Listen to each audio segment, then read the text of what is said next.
Hi everyone, mabuhay, maayong udto sa tanan akong mga higala, mga kahigalaan guys.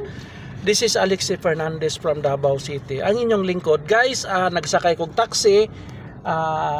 I'm going to take my lunch, our lunch, kasama ko yung mga kasama ko sa trabaho.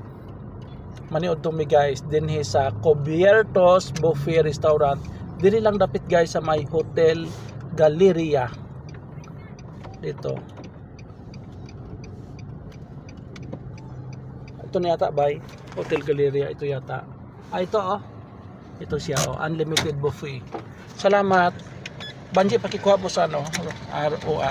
Pababa na ko guys sa taxi.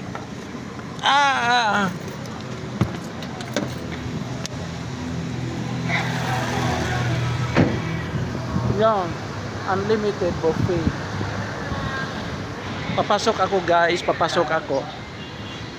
Yes, sir. Good noon. Welcome again. Ilan ka po? Tulong mi asang hotel Cubiertos Buffet Restaurant. There is, sir, sa sulod, sir. Papasok ba? Yes, Okay. papasok. Papasok na ko guys. I'm going to take our lunch. Kasama ko yung mga staff ko. Ano yung ikaw ang reserve, sir? Not yet. Hindi pa ako nakapag-reserve. Thank you very much.